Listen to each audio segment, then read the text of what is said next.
Chapter 8. A lot of people don't believe in curses. A lot of people don't believe in yellow-spotted lizards either, but if one bites you, it doesn't make a difference whether you believe in it or not.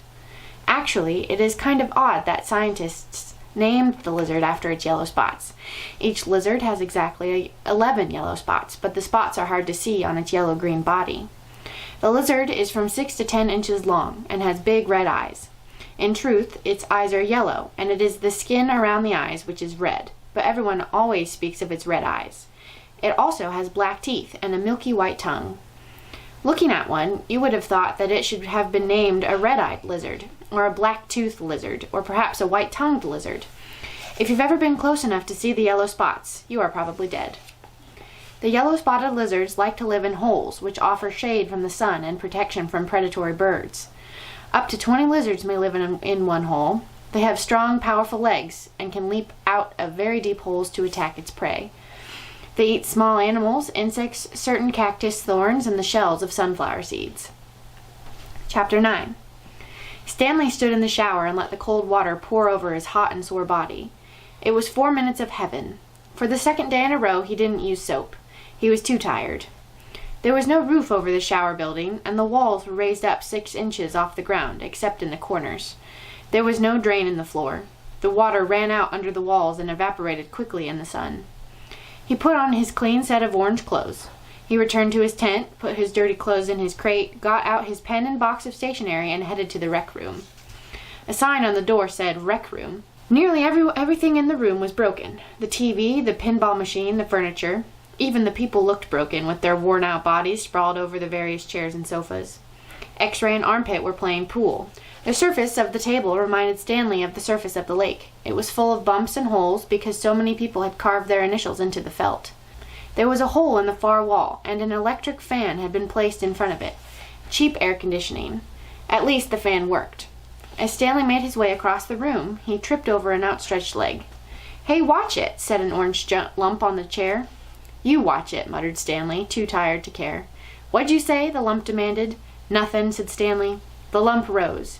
He was almost as big as Stanley and a lot tougher. "You said something." He poked his fat finger in Stanley's neck. "What'd you say?" A crowd quickly formed around them. "Be cool," said X-Ray. He put his hand on Stanley's shoulder. "You don't want to mess with the caveman," he warned. "The caveman's cool," said Armpit. "I'm not looking for trouble," Stanley said. "I'm just tired, that's all." The lump grunted. X-Ray and Armpit led Stanley over to a couch. Squid slid over to make room as Stanley sat down. "Did you see the caveman back there?" X-Ray asked. "The caveman's one tough dude," said Squid, and he lightly punched Stanley's arm. Stanley leaned back against the torn vinyl upholstery. Despite his shower, his body still radiated heat. "I wasn't trying to start anything," he said. The last thing he wanted to do after killing himself all day on the lake was to get in a fight with a boy called the caveman. He was glad X-Ray and Armpit had come to his rescue. "Well, how'd you like your first hole?" asked Squid. Stanley groaned and the other boys laughed. "Well, the first hole's the hardest," said Stanley. "No way," said X-Ray. "The second hole's a lot harder. You're hurting before you even get started. If you think you're sore now, just wait and see how you feel tomorrow morning, right?" "That's right," said Squid. "Plus the fun's gone," said X-Ray. "The fun?" asked Stanley. "Don't lie to me," said X-Ray. "I bet you always wanted to dig a big hole, right? Am I right?" Stanley had never really thought about it before, but he knew better than to tell X-Ray he wasn't right. "Every kid in the world wants to dig a great big hole," said X-Ray. "To China, right?" "Right," said Stanley. "See what I mean?" said X-Ray. "That's what I'm saying. But now the fun's gone, and you still got to do it again and again and again." "Camp fun and games," said Stanley. "What's in the box?" asked Squid. Stanley had forgotten he had brought it. Paper. I was going to write a letter to my mother." "Your mother?" laughed Squid. "She'll worry if I don't." Squid scowled. Stanley looked around the room. This was the one place in camp where the boys could enjoy themselves, and what'd they do? They wrecked it.